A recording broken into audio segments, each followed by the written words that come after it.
Doc here from North America.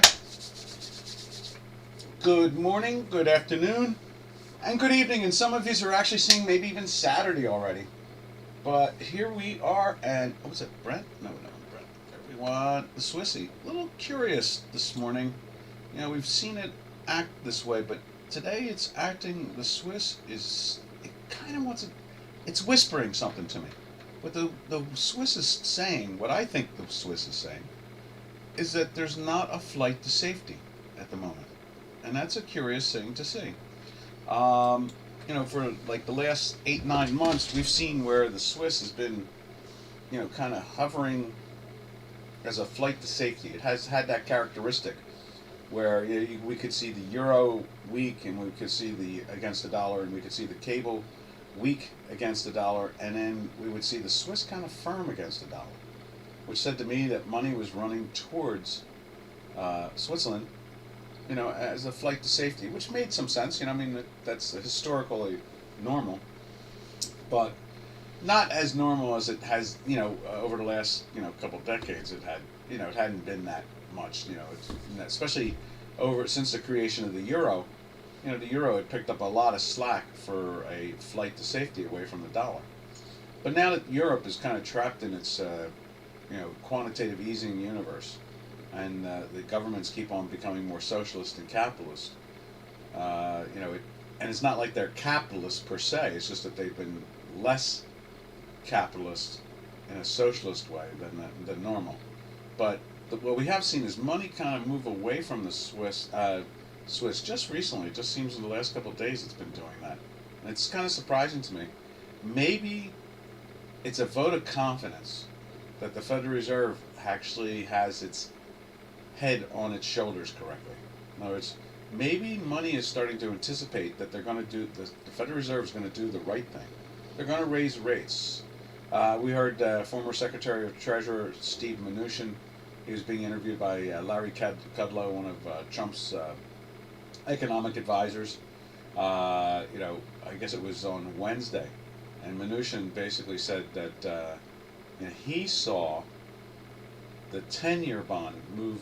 He expected to see it go to the 3% area, and you know, we see now the 20-year bond trading, not sorry, the 30-year bond trading at you know, roughly around 2.10%. You know, it's this morning I've seen it at 208. You know, I've seen it at 212. You know, that'll probably jack up into the threes also at the same time. You know, 3.5, something like that. So, you know, I mean, compared to Europe, where pretty much most of the, you know, the balloons and so forth, and the European Union bonds themselves are trading at a minus or flat, that type of thing. You know, you pay interest to own their bond, whereas here in the States, you own a bond here, and we pay you interest, you know, that type of thing. So we're seeing some of that action this morning, and you can see it here. You see the, where's it at? Right there. You see on the Swiss, you know, it's moving up, and it's firm. You know, we're in a daily buy here, and we've pierced the weekly just after 2 weeks in the sell. It didn't seem to go where we thought it would go, and that is to the bottom end of the range. So I'm saying to myself, especially this morning, because when we look at, just to show you the other two, when you look at the euro is pretty much flat, unchanged, playing with the daily buy again. You know, went into it last night, and you can see the weekly is trying to survive. You know, it's trying to survive at the moment. Let's make that green for you, right there. So you see the buy there. Yesterday's buy, and let's get fact check up on the screen also right there. So you know, that's the gist of it all, basically. That is the gist of it all. I see that I have that one. We need that one in there. Okay, there we are. So, and you can see the weekly is just barely minus. You can see it right there, just barely minus. Anything's possible, just a little bit more push on the upside. So that's really got my eye. Then you know, you see the cable, same situation, looking very firm. I mean, you can see it's rolling over here. And let's just take a look at it on J4X too. And there's the Swiss showing all that strength, and the line's showing all its strength. Let's jump to cable on this. Right there, there's cable. Doing the same stuff, trying to hold on. You can see the little curve right here, the white line, just like our white line right there. But our weekly looks very firm. So to me, it might be telling us that we're actually seeing some level of confidence that the Federal Reserve looks like it's gonna end really quickly, and that is that the Fed chair is going to be debated on the Senate floor, starting today or going into next week, something like that. Very soon, it's on the agenda, so it's going to happen very soon, and then they'll have a vote, and more than likely, it'll get passed and so forth, and then the markets, I think, are trying to tell us that the adults are coming back into the room, because now he doesn't have to play the stupid child, under the administration. Now they're trying to pack a few of the governors in there, 3 new governors. Now the question is, I said that a couple days ago, I'm not convinced that all 3 will make it in there. The Senate may block some of them. So we'll watch and see how this whole thing plays out. But if we get a Fed chairman that says, okay, it's time to, and starts doing the right things like cutting back on this quantitative easing, because today's a employment number. And they're saying like employment's going to be 4.1%. That's what the Fed's job is.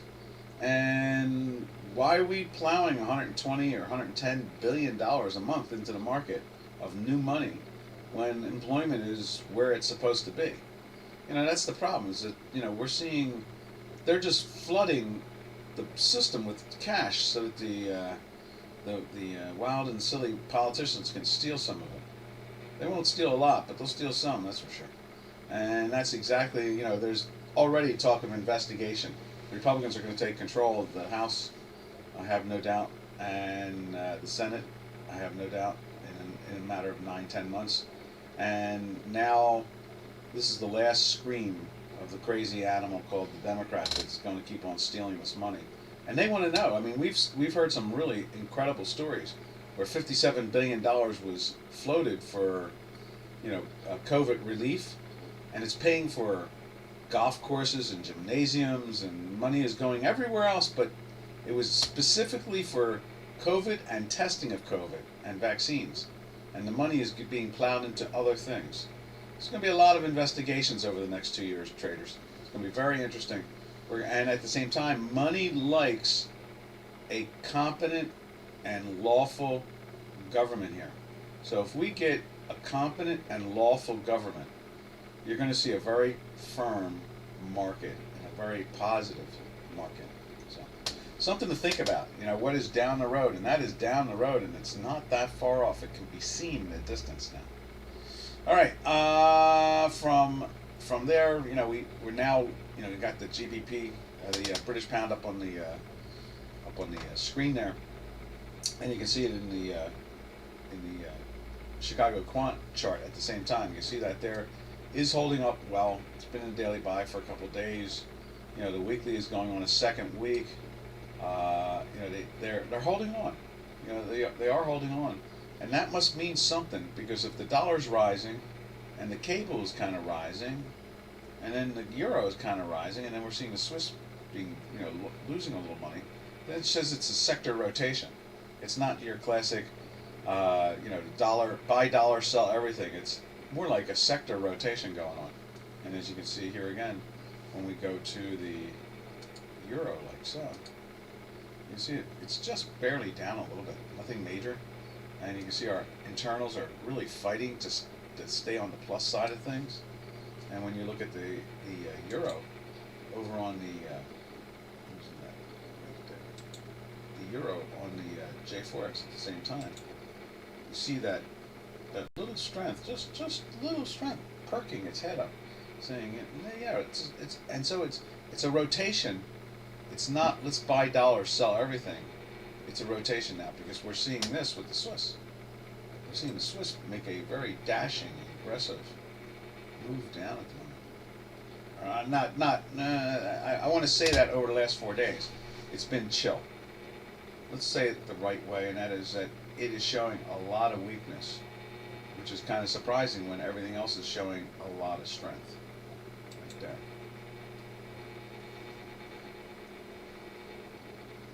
And just because of the one spike, it may have them feel pretty comfortable. And you can see the weekly here, all pushing up. And yesterday was the more strength right there. But that was it. That was that wild interest rate drop, or in this case, interest rate rise, that pushed the whole market. And we'll just take you real quick over to the bond market to take a look at that at the same time. Right there.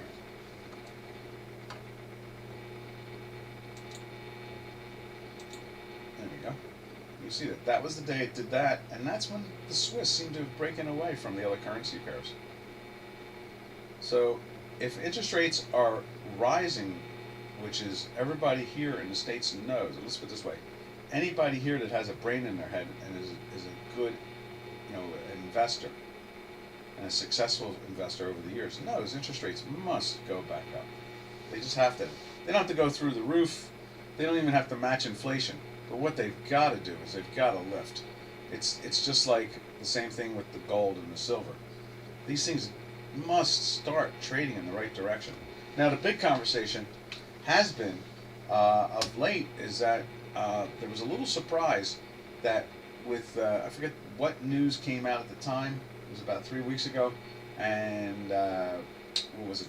Bitcoin all of a sudden came down from the 60s. And I think they made their all-time high of 70 and change, like 73 or 74. And now it's trading at 40-something. So the thing is down a dramatic amount of money. It's trading at 42,000 when the high is like 73 or 74,000. That's a $30,000 drop on a $70,000 value, which is almost heading towards 50% down. And so there are people out there, there's some responsible firms I'm hearing say things like, we never understood exactly what triggers the cryptos, but one thing is for sure, we're learning that right now they're moving along with interest rates. As interest rates rise, they're selling Bitcoin. Now, Kazakhstan, is it? That's having its issues, supposedly has the most Bitcoin miners. So between that and the rioting and so forth, that could be part of the process, but yeah, I think it's not. I think that just is like the cherry on the top of a beautiful cake. I don't see that as being the answer. I think the real answer is I don't think markets know how to still to deal with cryptos. The inflation kicked up, and here we have the cryptos going down. So something we've all prayed and hoped for, that there would be an alternative to gold and silver for inflation, is cryptos. And what are we seeing? We're seeing a lot of weakness, which is disappointing. We were expecting to see strength out of that. So we're all going to school still. I believe the cryptos are a solid investment tool. I just don't understand what triggers them. Remember, you're not always long, you're not always short. I just think that they're a good tool to trade. There are times to be short, like for ourselves. You can see here. Let's see, what's it at? Right there. We've been in a daily sell since here. We've been in a weekly sell since about 60,000. It might even be a little bit above the 60,000, whatever triggered the number. It's just that that's the close of that week. And you can see the all-time highs right there. So that's a lot of damage being done. There's no other way, to describe it. But one thing is for sure is our math has been in the short since the 60,000 area. What is that? It's down to the 40,000 area. So you're talking about $20,000 on a $60,000 product. That's a 33% drop. It's a lot. It's a lot. All right, and you can see also, we can show it to you here too. We'll show it to you on all forms. Here is the crypto exchange, and they're stocked. Let's see where it's at. Right there. There we go. And this is it's a ETF, of the crypto exchange. And right there, you see it doing the same exact thing, going back to that time period where they had it up at some pretty good high area, $360 a share, and now, let's see, it went into a weekly buy 2 weeks ago, and is already falling back into the sell. It went into the weekly sell in the 340 area. Right in there, you can see that. We went into the weekly sell in that 340, 350 area. And, you know, we've had our ups and downs on the dailies. You know, it's been reading it very well. And then you can see here, it goes into a sell again, and obviously every time we're in a daily sell and a weekly sell, it's when you pull the trigger around here. And you can see it here. It's been in this daily sell since here, and now this week it is trying, that was last week no less. So it's been in a daily sell for going on 7 days now. This is the 8th day. And you can see it's flirting with that weekly sell, and I don't know what that means more than the idea that it's obviously there's some pressure there, or if it doesn't go down and it just goes sideways for a couple days or weeks, maybe that's the bottom of it again, especially with a 50% drop. You would think that there'll be some, you know, dollar cost averaging investors coming in, that type of thing. What do they call it? Bargain basement buying, you know. Product is at 70,000, now it's trading at 40,000. You'd think, you know, what's it going to do? Go to 35? Time to dollar cost average in a little bit here. All right. From there, we go over to the Turkish lira. See what's going on there. Let's put it up on the screen here. We'll look at the dollar Turkish lira first. Right there.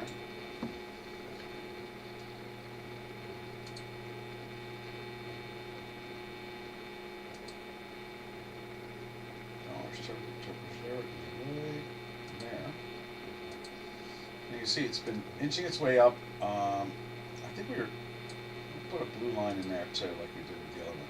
We really think this is the area it wants to come back to. So it's doing it as we speak. You know, we thought maybe this was the A and this is the B. Also, this could be literally the A, and that was the B. And this is the C, and maybe it's starting back up again. You know, it's holding really well. It's not in a sell. I mean, yeah, it's not in a sell. It's been in a buy now for, what is it, something like, I'm trying to think what it's been now, 17 weeks? Was it on the fact check spreadsheet? 16 or 17? I think it was 17 weeks.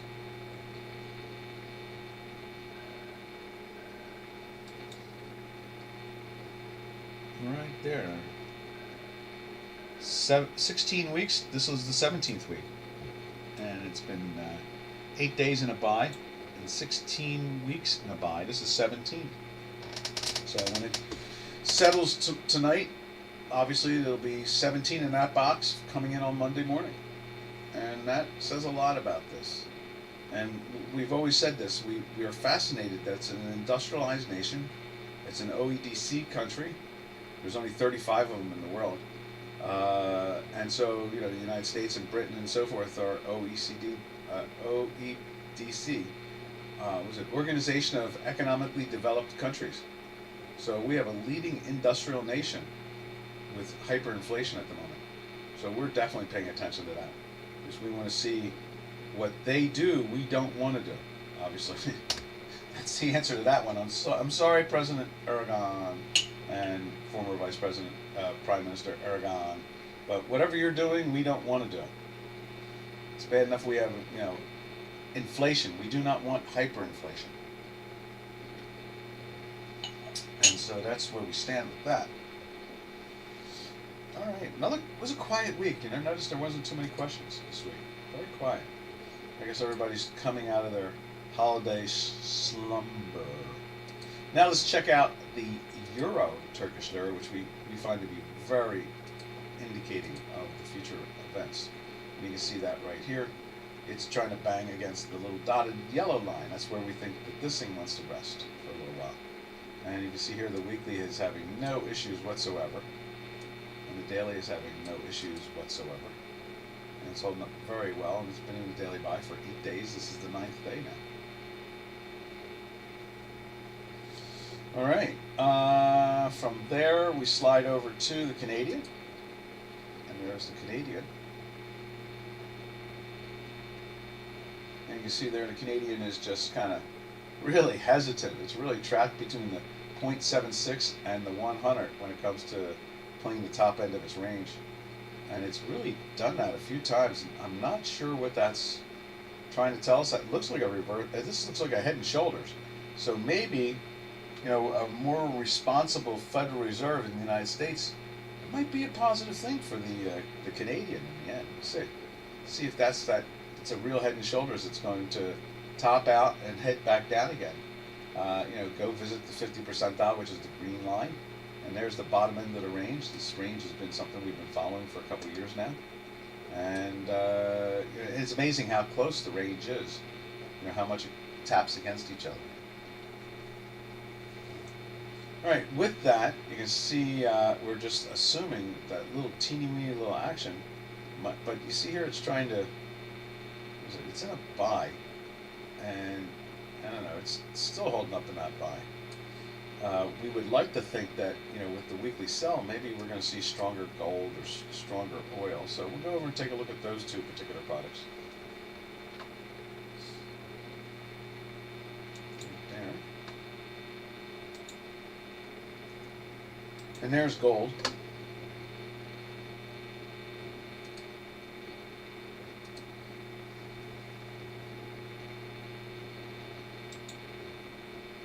You see gold's having its issues. Now over here you can see on the Chicago it's just kind of quiet. It's just gold is down. Been in a daily sell for 5 full days now, and we are pushing ourselves back into the weekly sell right there. And this goes in and out, and there's not a lot of confidence, and I guess to be all honest. There was a time before listed options. Listed options really changed the whole universe. Okay? And when I say okay, I mean I hope you understand that it did. There's physical proof, obvious proof, real proof, the whole bit. And so markets before listed options were legalized back in '76, summer of '75. Money managers had to. When they saw inflation, they had to do a couple of different things to hedge themselves compared to what they do today.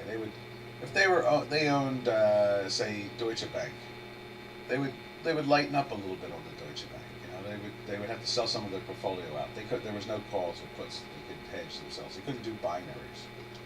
That didn't exist back then. And at the same time, they thought they saw some inflation kicking up from that weakening economy, no growth. They would go in and they would buy, instead of having, say, 1 or 2 or 3% of gold, they might push themselves all the way up to 5% of gold in the portfolio. These were the mechanics that went on for a very, very long time, for decades upon decades. How Mr. Obama tried to call his era the new norm, where it seemed to last only 8 years and was gone, and now Mr. Biden is trying to bring it back, but it doesn't really have much value. Most of the policies are still Mr. Trump's policies, and the Democrats really have not been able to change it too much, except through executive order.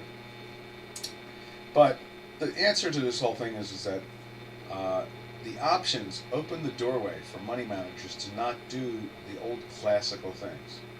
Like, okay, here's inflation, let's buy some gold and silver. At the same time, oh no, it's inflation, the economy's going to turn down, let's liquidate some of our stock portfolio. Instead of being invested at, say, 70% or 68%, let's move ourselves down to, say, 61% and the rest in cash. That was the way it worked. Then options got created, and after that, or not created, legalized. And after that, it changed the whole game. We did not see that type of trading anymore. We saw a lot different types of trading. And, there was a time where they didn't even create put options. They were terrified. They testified in front of Congress. If you create put options, puts will destroy America.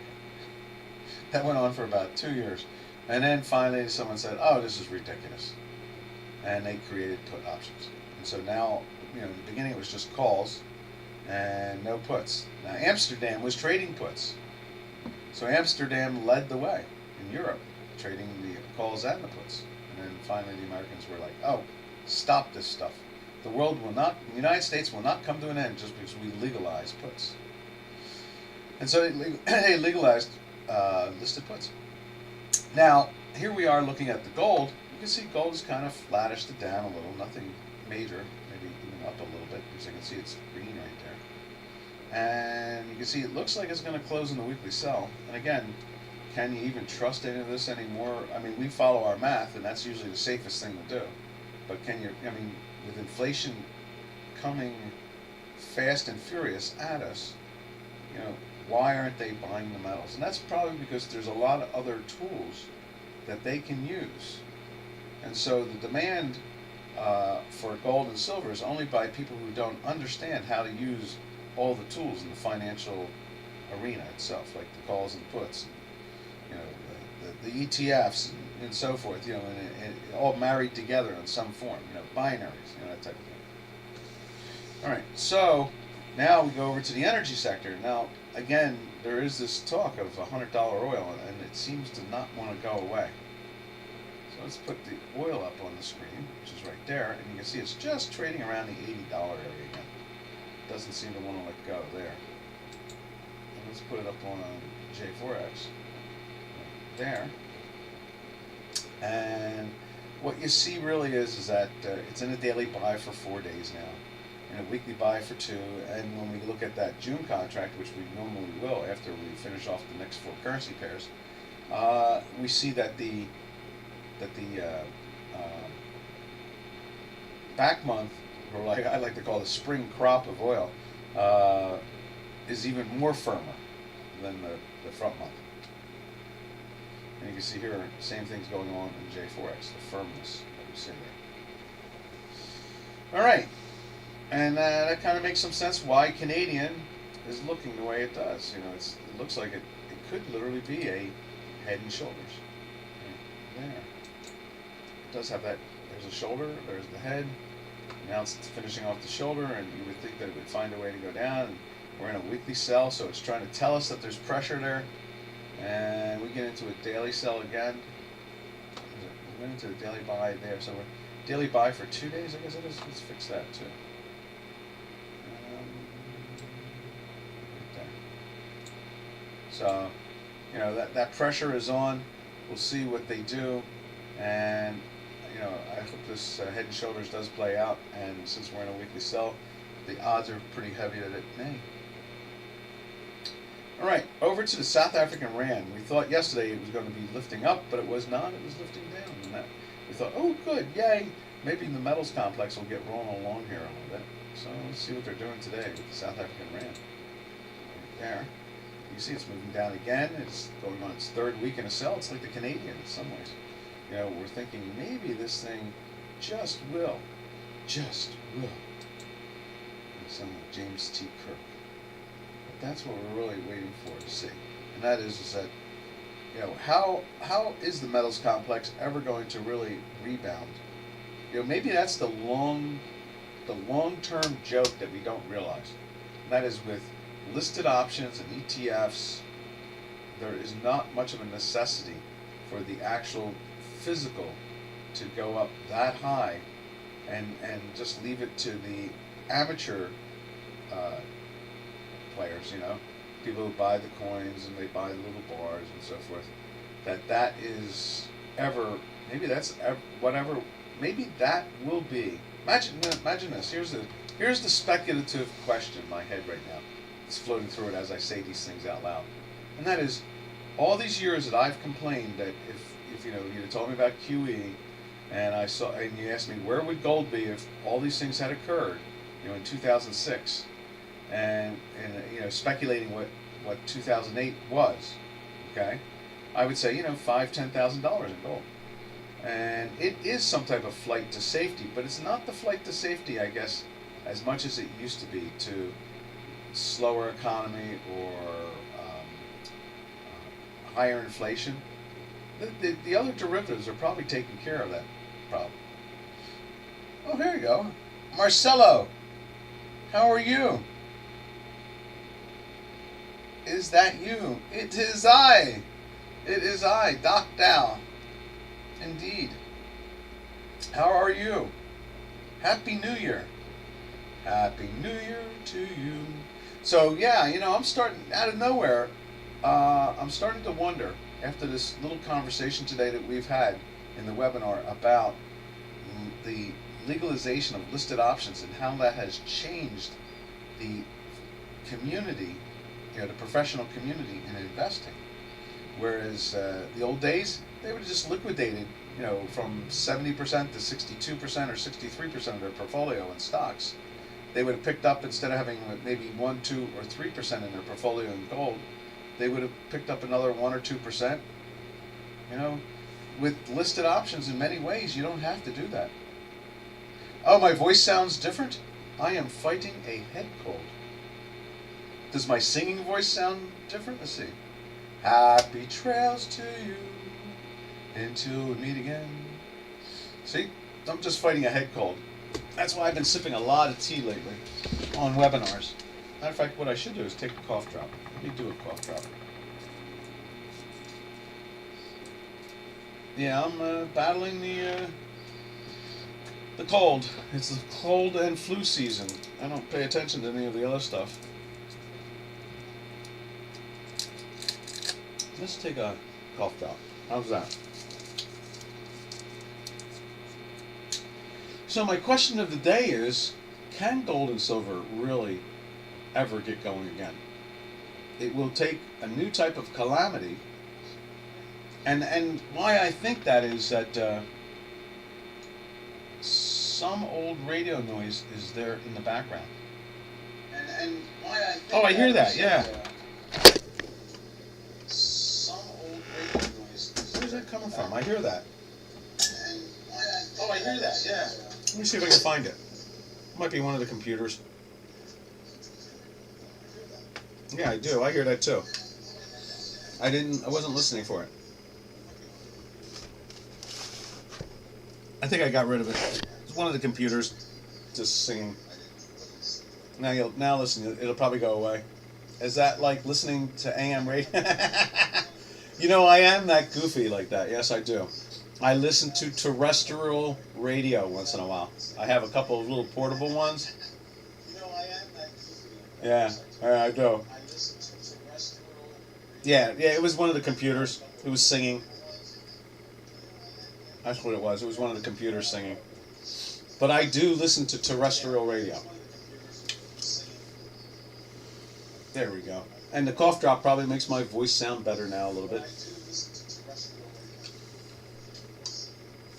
All right, so I guess I'm gonna, keep on with this theme until, everybody, says do something else, Doc. I'm following my rhythm because no one's asking any more questions about stocks or bonds or currencies or futures or commodities or whatever, forexes, whatever.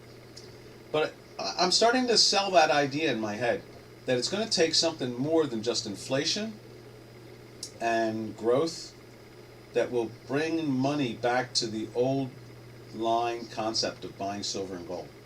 So it'll be the population buying it, for jewelry and coins and collectibles, but it's not going to be the go-to for the funds anymore. Yeah, terrestrial. Yeah, I like AM radio or was that long wave, FM radio, shortwave, AM. Shortwave is really AM radio. And long wave is FM radio. So, yeah, sound like a terrestrial now. So that's basically the end of my thought there. And you can see here the South African Rand moving down, so gold should be moving up, and gold is kind of flat. It doesn't have much, strength in it. But Marcelo, I'm glad you brought all this up. It's nice to have somebody to talk to. Lately, yesterday we had somebody for a little while. It was nice, to discuss some of the concepts and the trading and get an idea out. But I'm becoming very convinced, especially after seeing the way Bitcoin, lost a good chunk of money again. It really says to me that the cryptos are there for a specific reason, and that is the lack of confidence in the central banking system. And if we're seeing money drift or leak out of the Swiss, move back into the dollar pair on that side. At the same time, see a firm cable and a firm euro. It says it's sector rotation, and it's not a flight to safety. And it's actually the opposite for Swiss. Obviously, they're moving away from that flight to safety. All right, where do we are now? Let's take a look at the ruble. There we go. You can see the pop of the last couple of days. There's went into a buy there. After being in a sell here. Wish these lines would stay in there. And now it's trying to dip down again. We'll see how well that does. And the weekly is literally, look at that, minus 0.17. It's just right on top of the line. It's been in a weekly buy for 3, 4, 5, 6, 7, 8 weeks, and it's trying to find its way into that weekly sell now. Oh, Marcel says, I have not dove into cryptos yet, but this year I think I will have to. I think we've learned a lot about them. I know, one of the old presenters here on the webinar, Dukascopy, Wilco from Denmark or Sweden or something like that. He's up there in the Netherlands areas. He's been a good student to watch on cryptos, and he's run from crypto to crypto. But I see where Dogcoin is down to 17 from a high of 67. Watching the Bitcoin down from 72 or something like that down to 42. It says that what floats their boat, in other words, what makes them the value that they are, is obviously the blockchain concept and the fact that they're independent of the central banks. That's the real answer there. So 2021, I did a lot of research on Forex only. Really. And let's see. Did you have anything particular to say that might have made you surprised or not surprised? What was there anything that was odd that popped out of some of that when it came to the currencies? To me, the thing I've found very odd, especially over the last couple of years, is how they trade in a range now, and they seem to hold to that range. It's a wide range, it's not super tight or anything, but it has a lot of longevity. It lasts a long time. So, did anything jump out at you? That surprised me more than anything else over the last couple of years, is how much they are locked in that range. Is there anything that you saw that might be fascinating that you'd like to tell all the other traders about? That's the one that's caught my eye. After that, I guess there's a second thing I can say. Minor pairs trades are now much more liquid than ever before, and major pairs trades, which was like 5 or 6, 7 major pairs, so they like the euro and the yen and the British pound, the Canadian, and the Swiss franc and the kroner. They're like considered more of the major pairs trades. Only stats and research. Okay. Like something if it goes into a sell, it lasts in a sell for a while, or if something goes into a buy, it lasts for a while. I lost the market feeling. Interesting. So your research is looking at statistical averaging. Is that what it is? So are you looking at or how they interact with each other? Could it be that? How they're interacting with each other? So in other words, all boats don't lift all, the tide does not lift all boats, in other words. Statistics and ML. What's ML? Tell me what ML is.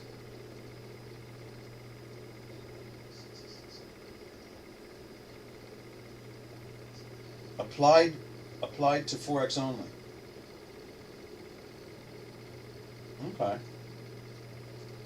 So, did you find that most pairs, when they were buying dollars, it was everywhere, or was it certain groups? Machine learning. Oh, yeah. Okay, ML. You would think I would know that since I have my own algorithm and for 40 some odd years. Sometimes I'm like I'm a simpleton at heart. So I kind of forget what, I live with machine learning every day. So I don't see, due to the fact that the fundamentals have been washed out of the decision-making process on many levels, in currencies in particular, I really have no other direction but machine learning, really. What do you mean by machine learning, too? Um, you're talking about, like, certain algorithms or stochastics and, RSIs and things like that? Or like an artificial intelligence where when this particular currency does something, it's assumed that something else is going to occur in another currency or pairs? Or I think you said it's just Forex, so you didn't like look at alternative products that kind of used to move together with the currencies, like the metals and the silvers and oil and so forth.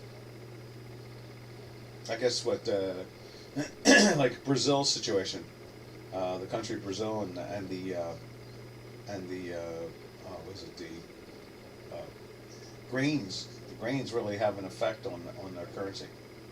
Basically, predict things for the next period. And how much is defined as a period? Is that like a week, a month, or 3 months, or 6 months, or a year? Or what is the period itself? Right. That makes sense. Right. So when it's I guess that's like a momentum thing, really. Once it gets going in a certain momentum with certain characteristics, the idea is that momentum will ebb and flow, but it will be continuous until the indicator tells you that the momentum is not there, or the momentum is decreasing, or you're getting less less momentum, diminishing rate of change type of momentum. And increase odds to be on the right side. Exactly. That's what our math does. So in other words, when it goes into a weekly sell, here's a perfect example. Let's look at ruble. Let's tighten it up. So it goes into the weekly sell right here. Okay. And it goes up, but it also goes down on some days. But it goes up and it goes down. But it's still in the weekly sell. And when it goes into a daily buy with that momentum, and then the daily and the weekly buy at the same time, you get more upward statistical average wins. That type of thing. Oh, Renko bars. Yeah, they're very interesting. Yeah. Yes. Yeah. We can put them up on the screen, Renko bars. I have not used them in a long time, but I have played with them. I've tried over the decades to try to find products that would complement my mathematics. And most of them were always behind the curve. And one of the only ones that I found that was productive is the one I have on J4X. Now they're a little lagging, but they're definitely leading indicators when it comes to other public indicators. So in other words, when I'm using a fast stochastic, which is the white line here, and the slow stochastic right here in the yellow dashed lines, that's so much more indicative of the momentum. See that right there? Tops out, breaks down here, you see the pressure on it, the downside. That's the closest tool I've found to match my mathematics. The other one has been the hinky bars. Here the red and the green bars themselves, the hinky ashi, which is a lot like the Renko, You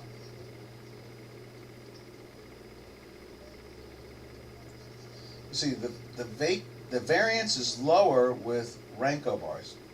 I wouldn't be surprised. Let's see if we can put one up there just to take a look at it using this at the same time.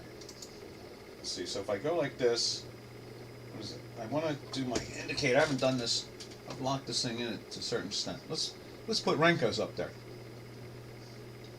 and see what the difference looks like. Right there, like that. I'll find it in a second. Is that it? Indicators. Alright, so right now, that's the hinkies. Let's see if I can figure out how to do this. Let's see if we can turn off indicator, edit indicator. Oh, there it is there. There's the hinky.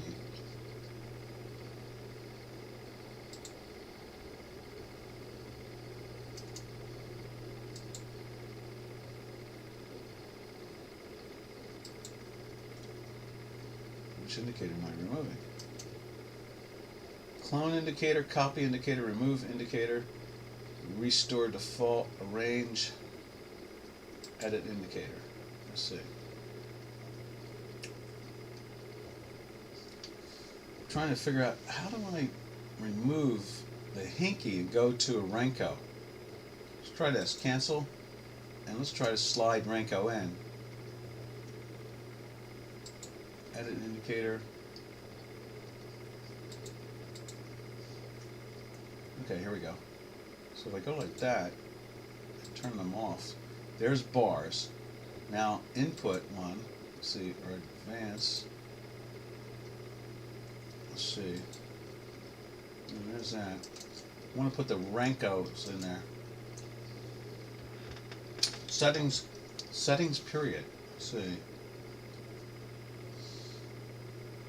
Setting price alert.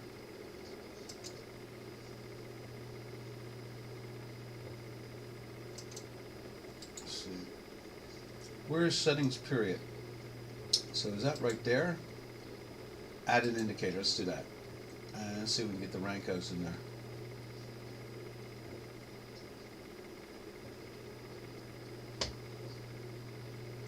Let's see.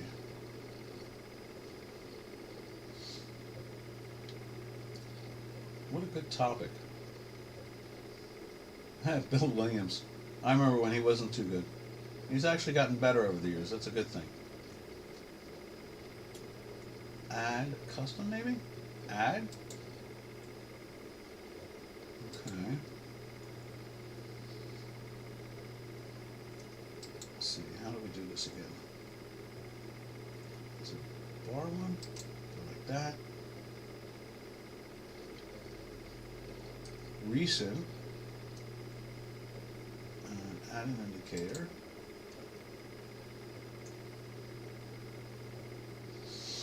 Try alphabetical and go to Renko.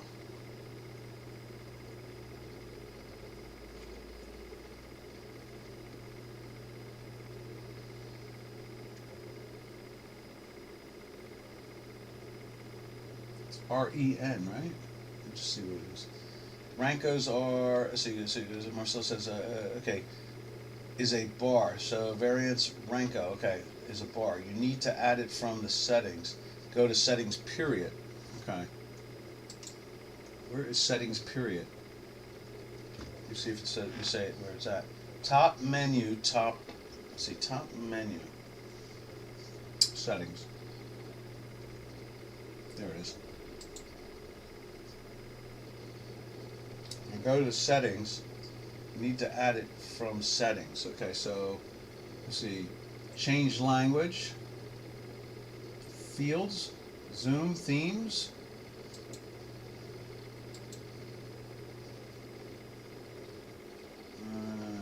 Let's see, chart. Does that sound right? Let's see, chart. Trading.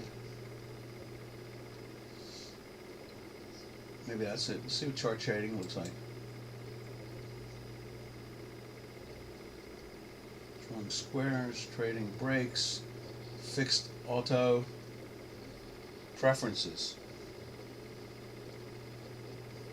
Let's see, so I'm in settings. Let's go back to settings. I'm in settings, preference.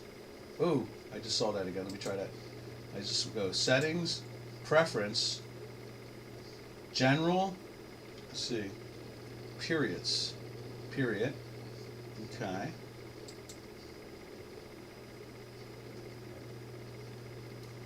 Calculation settings. We want to change the bars. Base period, and then we're periods, period.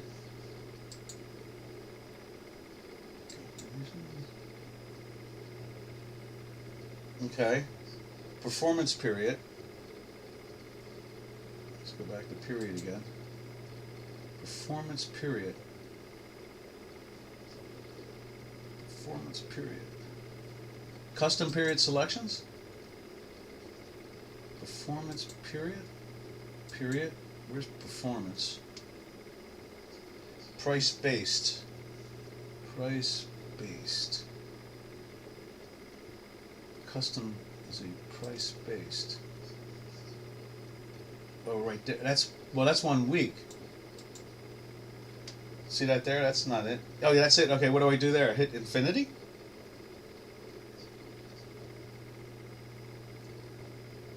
And what am I doing?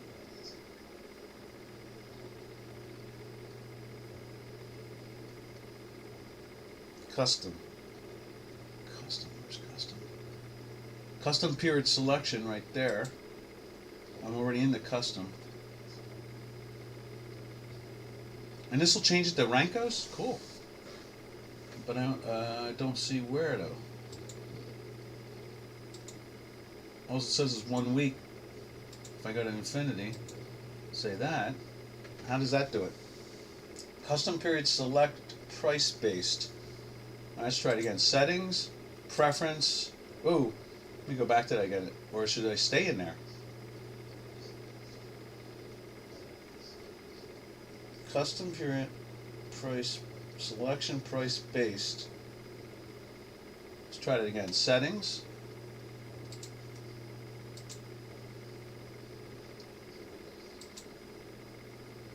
Settings. Preference. Does that? Okay, let's try it again. Settings, price, preference.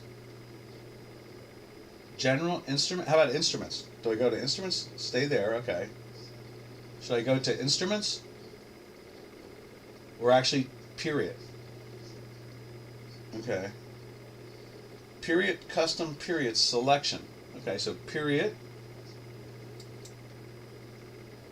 Custom selection. Let's see. Range bars. P&F calculation settings. Renko. Here we go. Okay. That's why it's down in here. Line, break, and keg calculation setting. And then I go what? I change the length of it? Or session of it? I see it says Renko. So how do I indicate it? Select it as a default?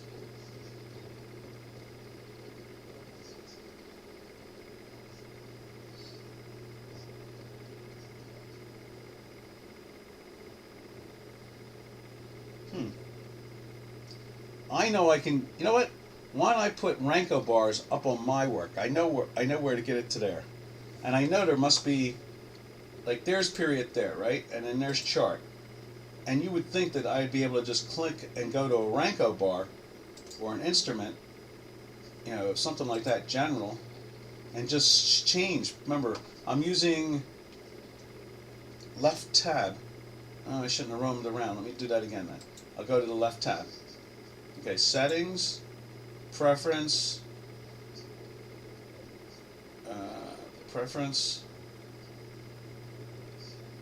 period. There's Renko. Left tab. I'm back to there. Which left tab?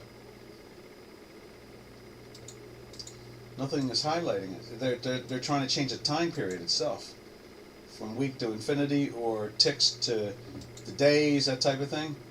It's not really changing anything else. And if I right click, if I hit default, Does that? I need to send you a screenshot. Sure.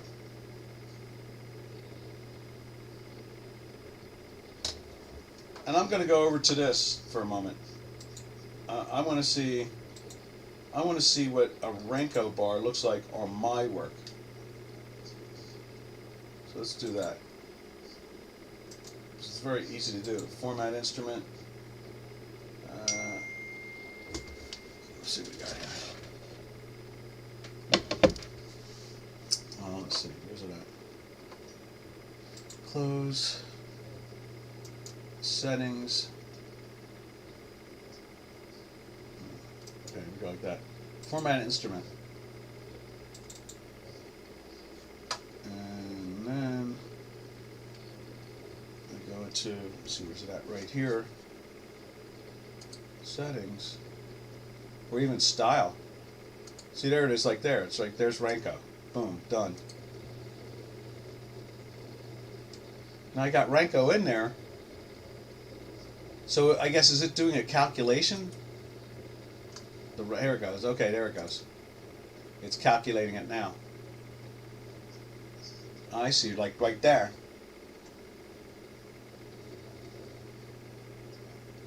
What I'll do is over the weekend, we're at the kind of the end of the webinar. We'll go. I'll take a look at it over the weekend and present it on Monday. You can see here that stuff is going on the daily chart. Now, it's kind of flat lines. I guess what it does is it freaks out my math too, doesn't it? Let's see how that works. Can we widen that? What is going on there? No. So wow, look at that. It freaks out my math on many levels from the I guess the. Now that's interesting. PIP open close range. Okay. Huh. That sounds interesting. Yeah, you can see the freak out there.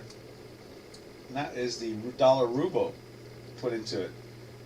Anytime you're dealing with the open and the close and the high and the low, you're getting some good math, having the 4 points. You know, I'm always a big supporter of all that. So, you know, they're always very interesting calculations when the four of them are put together.